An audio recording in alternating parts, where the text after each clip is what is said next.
Hello दोस्तों, धैर्य coaching संस्थान के यूट्यूब चैनल पे आपका स्वागत है। साइंस टेक के अंतर्गत हम लोग प्रकाश चैप्टर का अध्ययन कर रहे थे। इसमें आज हम लोग प्रकाश का प्रकीर्णन शुरू करेंगे।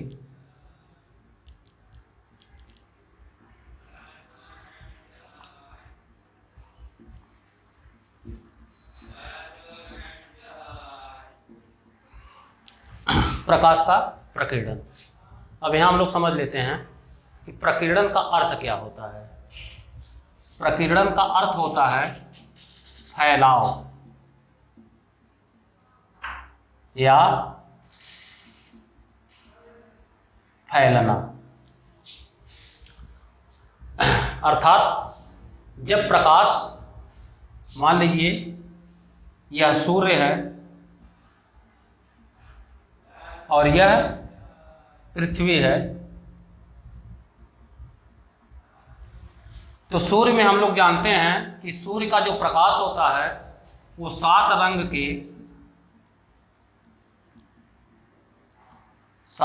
के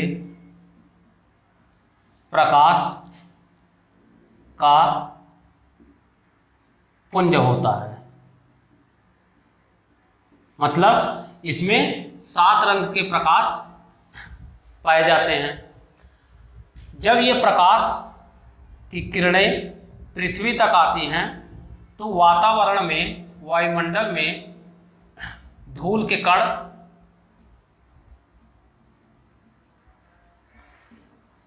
कण पाए जाते हैं और धूल के इन्हीं कणों के द्वारा प्रकाश की किरणों को जो है बिखेर दिया जाता है, फैला दिया जाता है। और इसी क्रिया को ही कहा जाता है प्रकाश का प्रकीर्णन।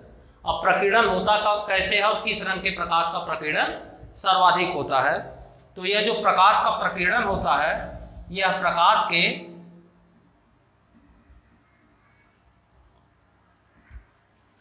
तरंग दैर्घ्य पर निर्भर करता है।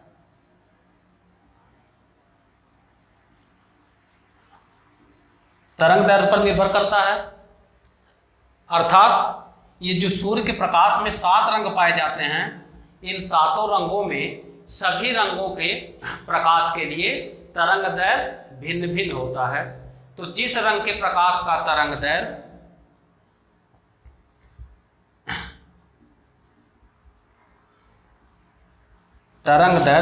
अधिक होता है तो उस रंग के प्रकाश का प्रकीर्णन जो है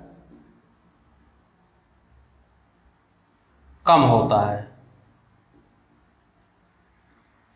और जिस रंग के प्रकाश का तरंग दैर्घ्य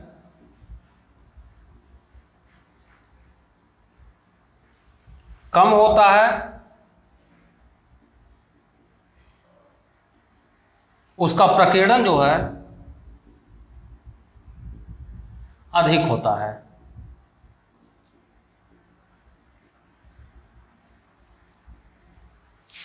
ठीक, तो प्रकीर्णन जो है किस पर निर्भर करता है? यह जो है तरंग दैर्घ्य पर निर्भर करता है। तो जिसका तरंग दैर्घ्य अधिक होगा उसका प्रकीर्णन या फैलाव कम होगा, और जिस रंग के प्रकाश का तरंग दैर्घ्य कम होता है उसका प्रकीर्णन या फैलाव अधिक होता है। ठीक, तो आइए इसको परिभाषा के द्वारा स्पष्ट करते हैं।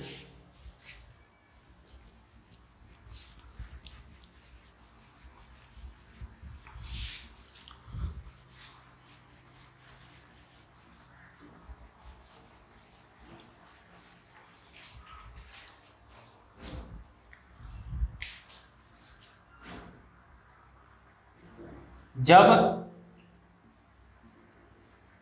सूर्य का प्रकाश पृथ्वी तक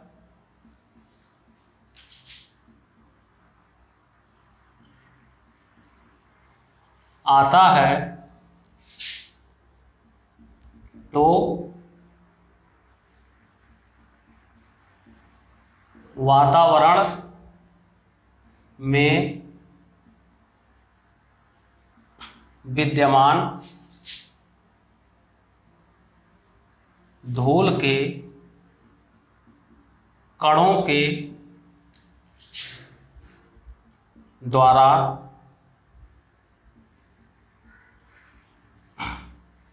उसका प्रकीर्णन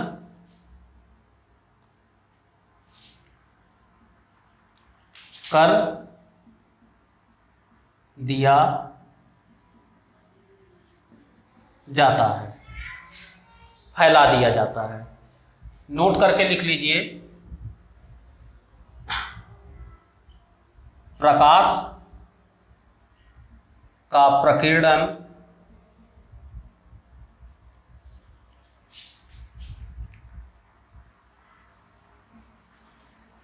तरंग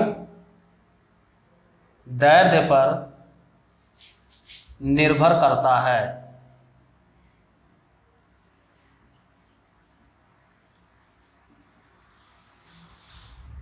प्रकाश का प्रकीर्णन तरंग दैर्ध्य पर निर्भर करता है। तो अगर प्रश्न आ जाए कि प्रकीर्णन किस पर निर्भर करता है, तो उत्तर होगा प्रकीर्णन तरंग दैर्ध्य पर निर्भर करता है। ठीक, इसी प्रकार से नेक्स्ट पॉइंट, जिस रंग के प्रकाश का तरंगदैर्ध्य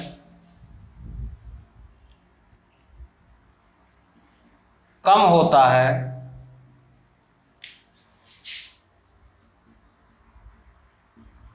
उसका प्रकीर्णन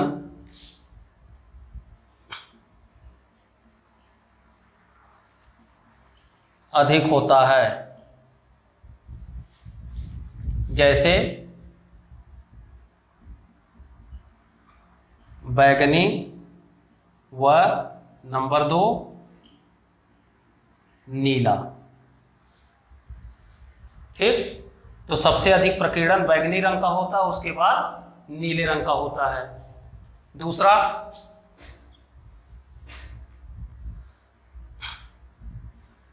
जिस रंग के प्रकाश का तरंगदैर्ध्य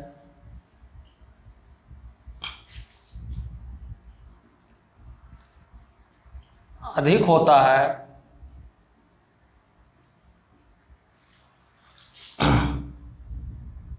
उसका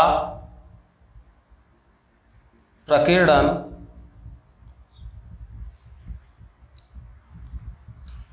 कम होता है। जैसे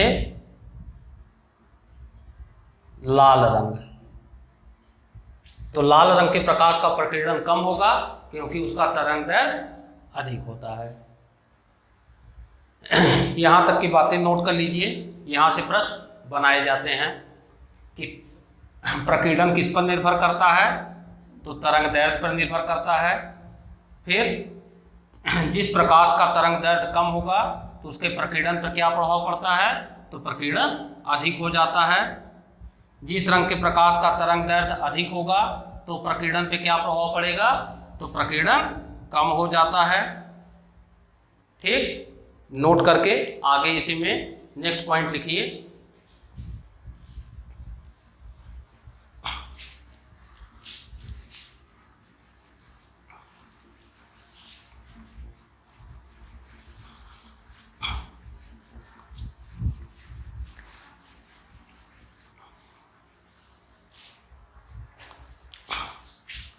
नेक्स्ट पॉइंट लिखिए, लाल रंग के प्रकाश का तरंगदैर्ध्य अधिक होता है।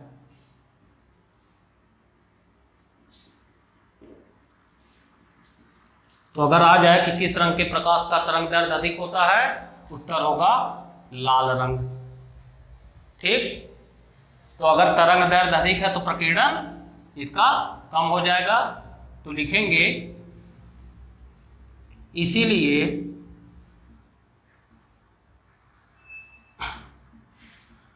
लाल रंग के प्रकाश का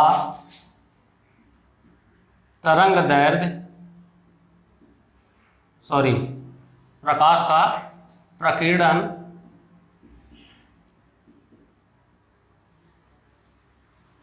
कम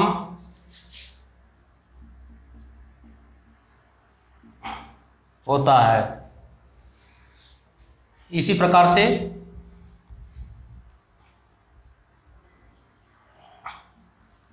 बैगनी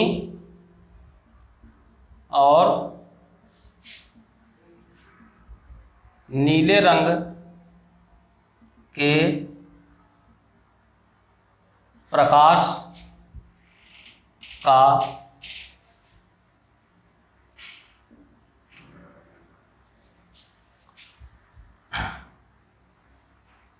तरंगदैर्घ्य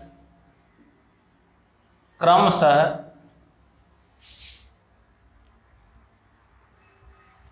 कम होता है। इसीलिए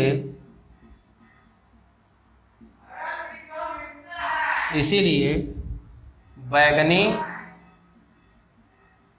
और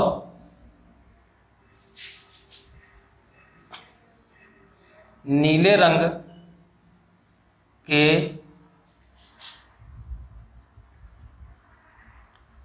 प्रकाश का प्रकीर्णन अधिक होता है।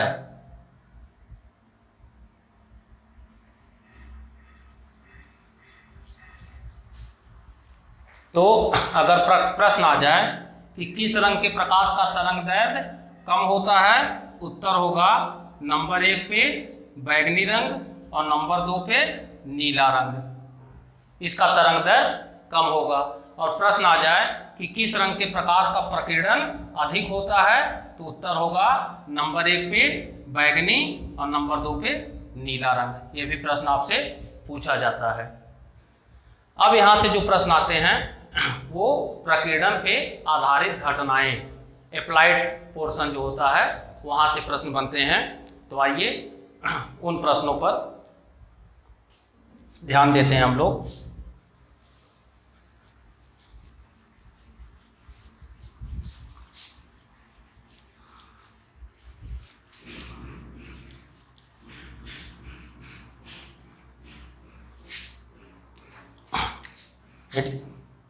हेडिंग बना लीजिए, प्रकीर्णन पर आधारित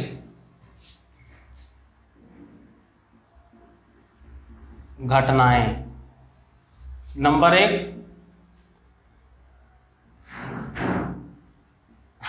आकाश का नीला दिखाई देना। तो प्रश्न अगर आ जाए कि हमें आकाश नीला क्यों दिखाई देता है, तो इसका उत्तर होगा प्रकीर्णन के कारण या नीले रंग का प्रकीर्णन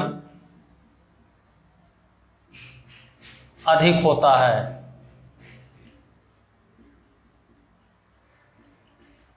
कंफ्यूज मत होइएगा, ऐसे प्रश्नों के ऑप्शन में बैगनी रंग नहीं दिया रहता, बैगनी नहीं दिया जाता। तो यहाँ पर क्योंकि बैगनी के बाद नीले रंग का ही प्रकीर्णन अधिक होता है, इसलिए यहाँ पर नीले रंग का प्रकीर्णन अधिक होता है। या तो सीधे आप ऑप्शन में रहेगा प्रकीर्णन के कारण, अपवर्तन के कारण, परावर्तन के कारण, तो उसमें से आपको प्रकीर्णन के कारण टिक करना है। इसी प्रकार से नेक्स्ट घटना है खतरे के संकेत को लाल रंग का क्यों बनाया जाता है?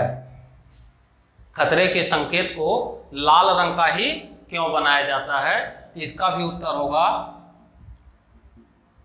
प्रकीर्णन के कारण या लाल रंग के प्रकाश का प्रकीर्णन कम होता है। जैसे ट्रैफिक चौराहे पे जाइए, जो सिग्नल होता है, रेड सिग्नल लाल रंग का होता है, ग्रीन होता है, इसके बाद येलो होता है। तो जो रेड सिग्नल होता है, या रेलवे में देखिए जो गार्ड होता है वो लाल झंडी और हरी झंडी का ही प्रयोग करता है। तो लाल झंडी का प्रयोग इसीलिए किया जाता है, खतरे के संकेत को लाल रंग का बनाया जाता है, क्योंकि उसका प्रकीर्णन कम होगा। तो प्रकीर्णन अगर जिसका कम होगा तो इसका मतलब उसमें फैलाव भी कम होगा। तो जिस रंग का फैलाव कम होता है वह अधिक दूर तक पहुंचता है, अधिक दूर तक जाएगा, इसलिए हमें दूर से ही वह चीज़ दिखाई देगा। वहाँ पर लाल रंग दिख रहा है, दूर से ही दिखाई दे महसूस, मतलब वो हम देख सकते हैं उसको। इसीलिए खतरे के संकेत को लाल रंग का बनाया जाता है। इसी प्रकार से नेक्स्ट होगा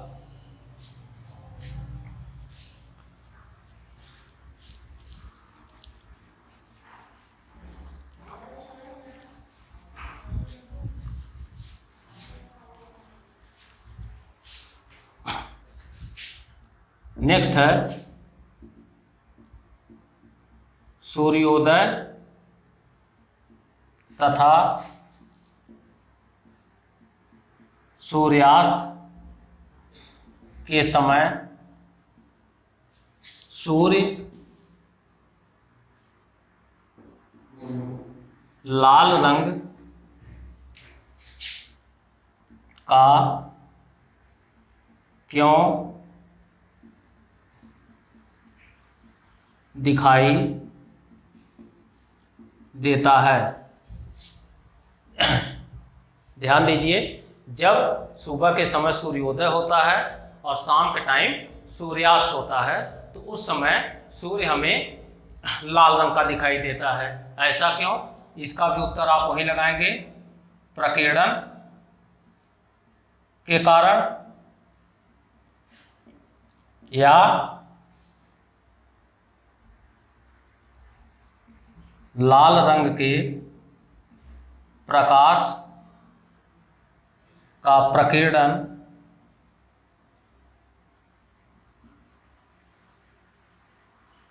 कम होता है। तो जाहिर सी बात है, अगर लाल रंग के प्रकाश का प्रकीर्णन कम होगा तो अधिक दूर तक पहुंचेगा, क्योंकि यह सूर्य है। यहाँ से कुल 7 रंग निकले,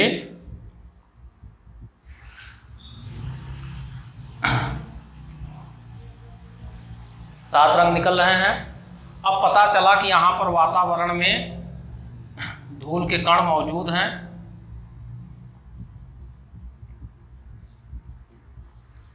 अब इनके द्वारा इस प्रकाश को फैलाया जा रहा है। तो बैगनी रंग है ये, इसका प्रकीर्णन होगा तो फैल जाएगा। तो जाहिर सी बात है, जब ये पतले किरणपुंज के रूप में चला और धीरे धीरे जाके फैल गया, प्रकाश बहुत अधिक दूर तक नहीं पहुंचेगा। नीला रंग है, वही चीज़ है कि पतले किरणपुंज के रूप में निकला और कुछ दूर जाते जाते ये इस तरह से फैल गया, ये भी गंतव्य तक नहीं पहुंचेगा। और ऊपर सबसे है लाल रंग। जब इसका प्रकीर्णन या फैलाव कम होगा तो जाहिर सी बात है यह बहुत दूर तक यात्रा करेगा। तो जो रंग हमारे आंखों पर उस समय पड़ेगा वही हम बताएंगे किस रंग का दिख रहा है। तो यही कारण होता है कि सूर्योदय के समय और सूर्यास्त के टाइम पे सूर्य हमें लाल रंग का दिखाई देता है, क्योंकि इस लाल रंग के प्रकाश का प्रकीर्णन कम होता है, इसलिए वो अधिक दूर तक पहुंच पाता है। इसी प्रकार से नेक्स्ट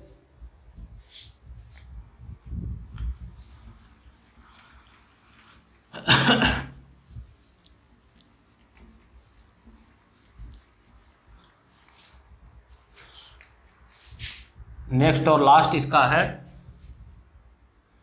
क्रिकेट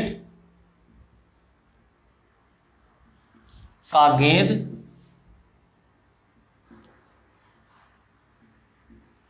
लाल रंग का क्यों होता है। यहां भी उत्तर वही होगा, प्रकीर्णन के कारण।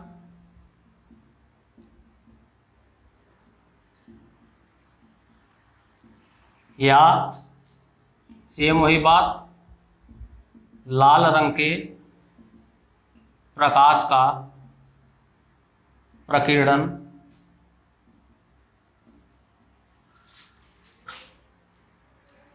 कम होता है।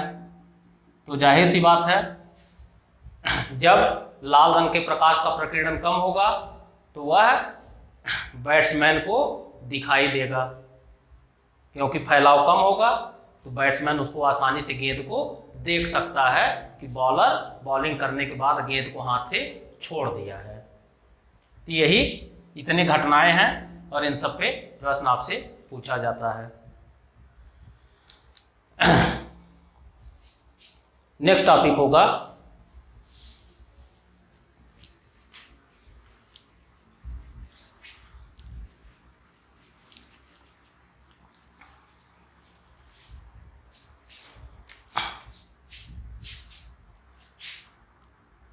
प्रकाश का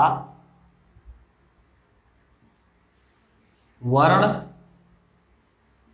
विक्षेपण।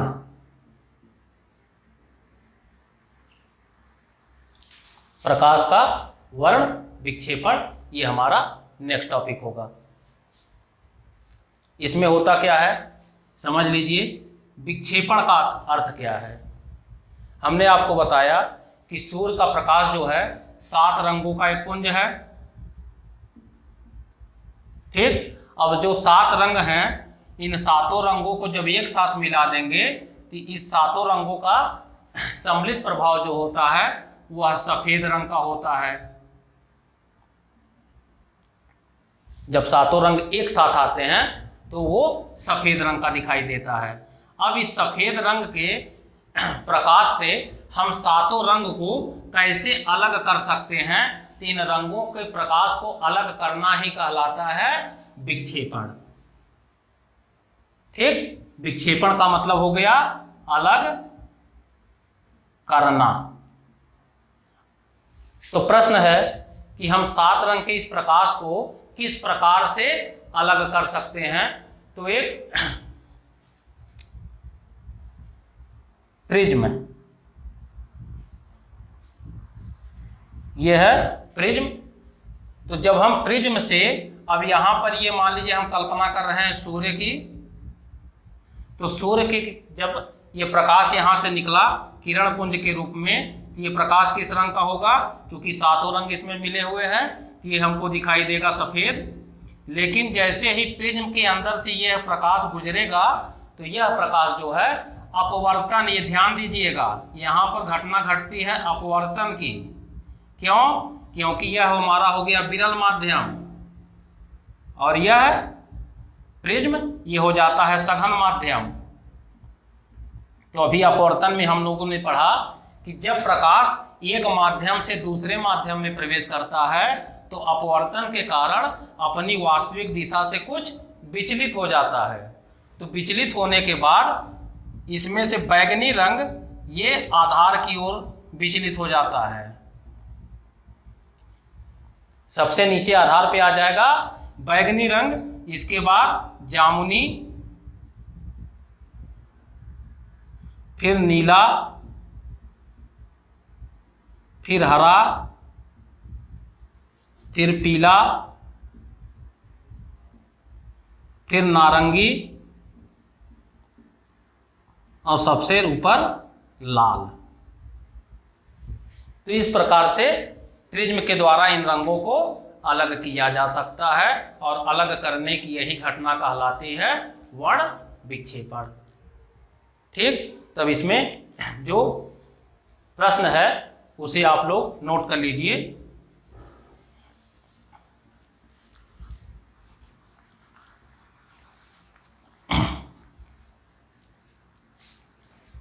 वर्ण विक्षेपण में जो प्रश्न आएगा उसे आप लोग नोट कर लीजिए। पहला प्रश्न कि वर्ण विक्षेपण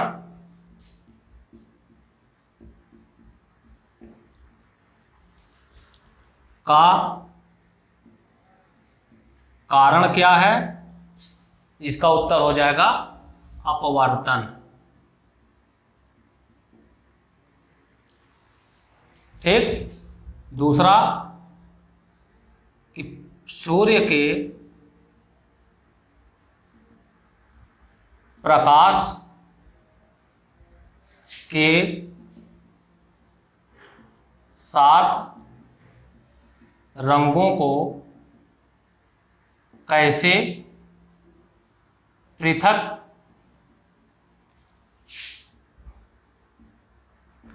किया जा सकता है? इसका उत्तर होगा प्रिज्म से गुजारकर। हम किसी प्रिज्म को रखते हैं और उससे प्रकाश को आगे बढ़वा देते हैं। नेक्स्ट प्रश्न,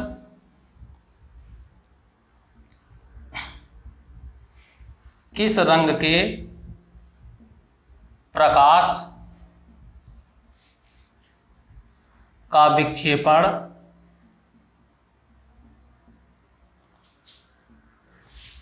सबसे कम होता है? इसका उत्तर हो जाएगा सबसे कम विक्षेपण ना, सबसे कम विक्षेपण। किस रंग के प्रकाश का विक्षेपण सबसे कम होता है?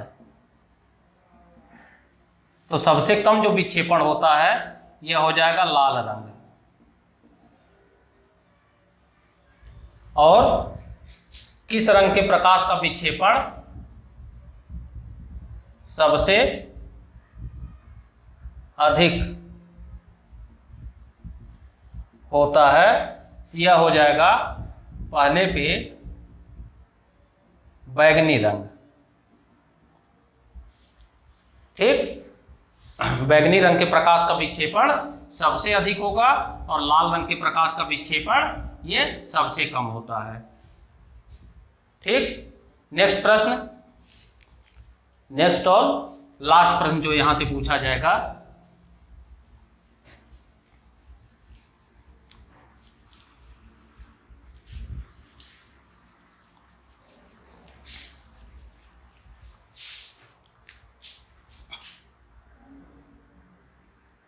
वर्ण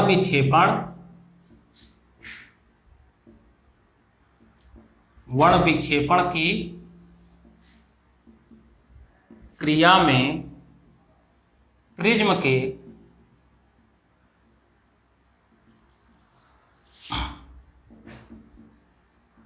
आधार पर और शीर्ष पर और बीच में कौन सा रंग होता है? तो लास्ट प्रश्न है ये। आधार पर मतलब सबसे नीचे, आधार पर हो जाएगा बैगनी, मध्य में हो जाएगा हरा और शीर्ष पर हो जाएगा लाल। मतलब ये हमारा प्रिज्म होगा, यहाँ सबसे नीचे बैगनी, ये आधार में हो गया, फिर जामुनी, फिर नीला, फिर हरा, पीला, नारंगी और शीर्ष पे सबसे लाल। तो सबसे शीर्ष पे हो जाएगा लाल रंग, आधार में हो जाएगा बैगनी। तो अब इन 7 रंगों में से 3 ऊपर 3 नीचे कर लेंगे तो मध्य में हो जाएगा हरा रंग। इस प्रकार से ये हुआ रंगों का क्रम। शीर्ष पे अगर आएगा तो शीर्ष में हो जाएगा लाल रंग, मध्य में हरा रंग और आधार पे बैगनी रंग होता है। और इसी का सबसे अधिक विक्षेपण होता है और सबसे कम विक्षेपण लाल रंग का होता है। इस प्रकार से प्रकाश में आज हम लोग बड़ विक्षेपण भी देख लिए। अब प्रकाश का जो नेक्स्ट शेष भाग, तो यहाँ तक हो चुका है हम लोगों का। वीडियो अगर अच्छा लगा हो तो लाइक करिए, अधिक से अधिक शेयर करिए, जिससे अधिक स्टूडेंट लाभान्वित हो सकें। और सब्सक्राइब करना मत भूलिएगा, जिससे अगले वीडियो का नोटिफिकेशन आपको मिल सके। वीडियो को अंत तक देखने के लिए धन्यवाद।